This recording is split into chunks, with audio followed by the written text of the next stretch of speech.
Hello friends, good morning, and today we are discussing about the agriculture related topic which has remaining last day. And in this we have discussed about the government policies and the revolution which has started for the agriculture sector. Friends, in the agriculture sector, we know very well whenever green revolution has started, due to this step of the government, small farmers as well as this rich farmer, this both have got benefit, because of some people thought it has only benefitable for rich farmers, but no, it has under the control of the government sector. So it has not only favorable for the rich peoples and rich farmers, it has favorable for the poor or small farmers also. All uh, subsidies, fertilizers, this all type of facilities and low interest rate. The loan also, government provide loan at a low interest rate to the small farmers, and subsidies also for subsidies for the fertilizers. So there's have access to the needed of the inputs, and small farmers could obtain the required inputs, the output of on small farm equivalent, the output on large farmers in the course of the time. As a result, the Green Revolution, from here you can also highlight in your textbook. As a result, the Green Revolution benefited the small farmers as well as the rich farmers. The risk of the small farmers being ruined when pests attack their crop was considerably reduced as service rendered by research institutes established by the government, which has established by the government. These institutions have used their uh, small farmers' land for the new inventions, for the this new type of practical. What type of fertilizer is useful or not? For this type of practical, government also have used this small farmers' land, and then after they have decided it is benefited not only for the small farmers, it has favorable for the rich farmers as well as small farmers. So this small farmers also gains from the new technology. Next one is the debate over subsidies. The economic justification of the subsidies in the agriculture at present a hotly debated question. It presents what type of subsidy provided by the government, and for what and for whom it has provided. It is generally agreed that it was necessary to use subsidies to provide an incentive for the adoption of the new high yield variety technology by farmers in generally the small farmer in the particular. Any few technology will be looked upon as being risky by farmers. Subsidies were therefore needed to encourage farmers to test the new technology. Okay, these farmers, the new technology, if any new technology, which is risky, but if government will provide subsidy to them, they will be encouraged. They will think it, okay, we are getting subsidy, so if maybe this new technology will not useful, then whatever loss we will suffer, this farmer will suffer. It will be not only suffer by the farmer, government also will suffer. Okay, because government provided this type of subsidy to these farmers who are using this new technology. So some economists believe that once the technology is found profitable and it and is widely adopted, subsidies which provided by the government to the farmers should be phased out, since their purpose has been served. Subsidies are meant to benefit. What do you mean by the subsidy? You have this question. What do you mean by the subsidy? Subsidy, that means what?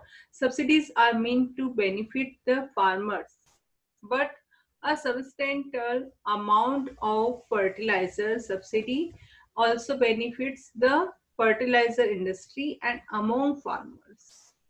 The subsidy largely benefits the farmers in the more prosperous re- regions. That means whatever subsidy which has given to the farmer, subsidies are meant to benefit the farmers, but a substantial amount of the fertilizer subsidy also benefits the fertilizer industry. And among farmers, the subsidy largely benefits the farmers in the more prosperous region. Therefore, it is argued that there is no case for continuing with fertilizer subsidies.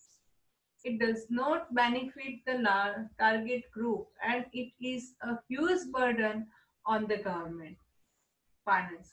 Suppose this fertilizer will success and agriculture productivity will increase, then it is good. Whatever subsidy provided by the government, it is helpful for them. But suppose this subsidy is this type of fertilizer will not largely benefitable, then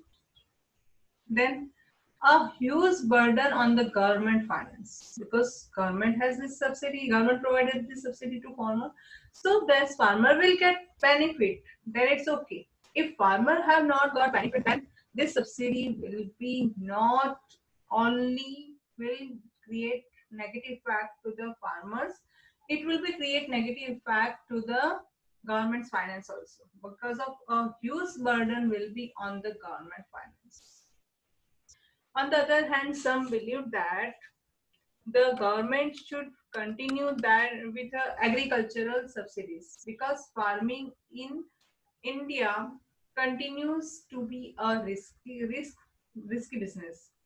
Most farmers are very poor and they will not be able to afford the required input without subsidies. Subsidies, that means what? Financially help.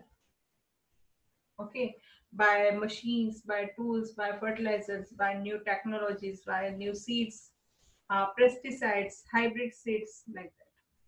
So this type of things will provide by the government to the this type of needy and small farmers. They can easily grow up their crop production. Eliminating subsidies will increase the inequality between rich and poor farmers and violate the goal of equity. This expert actually what we are discussing, it is like a debate. Some people are in the favor of the subsidy, some people are not in the favor of the subsidy. So those people who are not in the favor of the subsidy, they are giving this type of arguments. So these experts argue that if subsidies are largely benefiting the fertilizer industry and big farmers, the correct policy is not to abolish subsidies, but to take steps to ensure that only the poor farmers enjoy the benefits.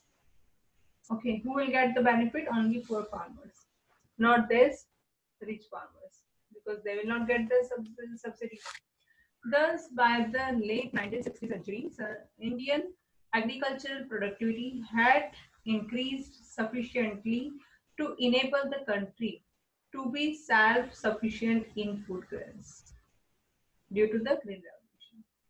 This is an achievement to be proud of. On the negative side, some 65% of the country's population contributed to be employed in agriculture even as late as 1990. Economists have found that as a nation becomes more prosperous, the proportion of GDP contributed by the agriculture as well as the proportion of the population working in the sector declines considerable. In India, between 1950 and 1990, the proportion of GDP contributed by agriculture declined significantly, but not the population depending on it. What do you mean by the GDP? This one also we have completed. Why was such a large proportion of the population engaged in the agriculture? Although agriculture input could have grown with much less people working in the sector. In which sector? Agriculture. The answer is that the industrial sector and the service sector did not absorb the people working in the agriculture. And agriculture sector, many economists call this an important failure of our policies followed during 1950 to 1990. Whatever policy followed during the 1950 to 1990 for the agriculture sector, which has failure. Some economists are thinking that. Price as signal. Actually, it is only the argue for the subsidy. Okay. Now we are going to discuss about the industry and trade. What do you mean by the industry? Industry, that means what? Industry is a secondary sector of the economics, and it is the produce all type of needy commodities which are which have physical existence like specs and mobile phone, laptop, and all type of commodity which we are using in our day-to-day life. This all goods produced by industry. Okay, but this all type of raw material which are required is provided by the primary sector to them, and then only industries can produce any commodity which is useful for all us. Okay, this type of commodity produced by the industrial sectors. So it is the secondary sector of the economy. Economists have found that poor nations can progress only if they have a good industrial sector. Industry provides employment. What provide? Industry provides employment. Agriculture also provides employment, which is more stable than the employment in the agriculture sector. It promotes modernization and overall prosperity. Modernization, why? Because of the all type of goods which produced by the industrial sector. These are these are also doing work for the R&D. R&D means what? Research and development. So it is for this reason that the 5-year plan placed a lot of emphasis on industrial development. You might have studied in the previous chapter that at the time of the independence and before that, what was the condition of our Indian industries? The variety of industries was very narrow. That time only mostly handicraft and artisans and this type of work done by the industries. A group of and then after these are here three sectors you can look at in this table. I want to show this table. In 1951,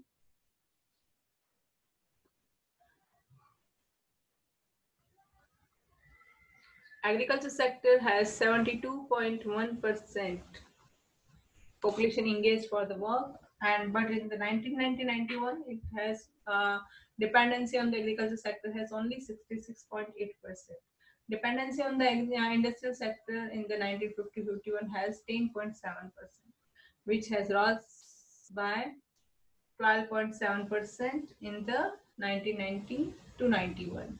In the service sector, 17.2% population were engaged in the service sector in the 1950-51, which has rose by 20.5% in 1990-91. That means in the agriculture sector only, the dependency on the agriculture sector has reduced, but secondary and tertiary, that means industrial sector, service sectors dependency has increased because of the development of our country.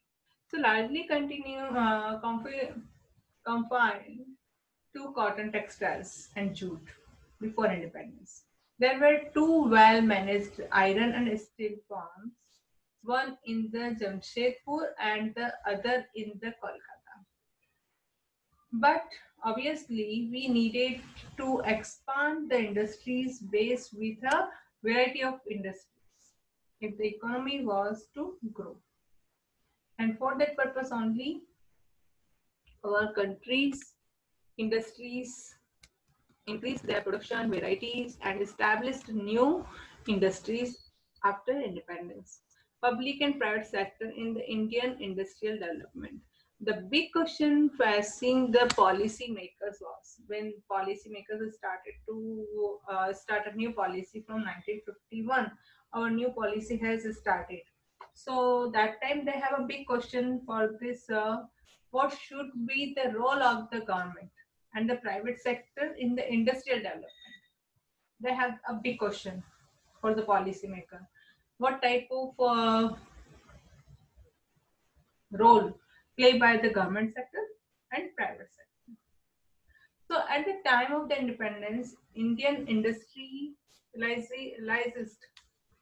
did not have the capital to undertake. Okay, and investment in the industrial ventures required for the development of Indian country. Nor was the market big enough to encourage industrialists to undertake major projects, even if they had the capital to do so. It is principally for this reason that the erstwhile governments had to play an extensive role in the promoting the industrial sector, because they had that time this peoples have not sufficient capital for the investment also. So it is very essential to develop the industrial sector first, and for that purpose they have not a sufficient income, or you can say capital for the investment. This all private sector have not sufficient income, not sufficient capital to investment. So that time it's very essential to play an important role by the government for the stabilization of the industrial sector and varieties industries. In addition, the decisions to develop the Indian economy on socialist lines led to the policy of the government controlling the commanding heights of the economy. As the second five-year plan put it, this meant that the government would have complete control of those industries what were vital for the economy. The policies of the private sector would have to be complementary to those of the public sector, with the public sector leading the way. Complement, that means what? With joint complementary. Industrial Policy Resolution 1956, IPR 1956. That means what? Industrial Policy Resolution. Okay. In accordance with the goal of the state controlling the commanding heights of the economy, the Industrial Policy Resolution of the 1956 was adopted. This resolution formed the basis of the second five-year plan, the plan which tries to build the basis for a socialist pattern of society. This resolution classified industries into three categories. The first category is the resolution classified. Highlight it.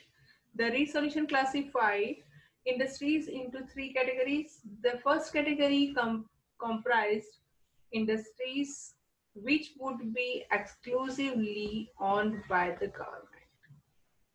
The second category consists of the industries which the private sector could supplement the effort of the public sector, with the government taking the sole responsibility of the starting new units, and remaining industries which were to be the private sector. These are three resolutions which decided by the industrial resolution. These three categories. First one, only under the hand of the government. Second one, supplementary work done by the private sector. And third category consists of the remain all industries which were to be in the private sector, only under the private sector. So this type of category is decided by the government. Next one we will discuss next day from the small industries, and we will discuss in detail this one, categories of the this all in detail. in the next lecture. I hope you got it about the categories of the industrial resolution and about the subsidy system. Okay, so please you revise and complete the first chapter. If you have my contact number in your group, please send your PDF file by my mail. Okay, I want to check your first chapter. So complete it properly, first chapter. After a few days, we will complete, not a few days, only within 2 lectures, we can complete the second chapter also. So your work burden will increase. Before that, please you complete your chapter number 1. Okay. If you have my contact number and mail ID, please you send your chapter number 1 related all notes. Thank you very much. We'll meet again in the next lecture. Be happy.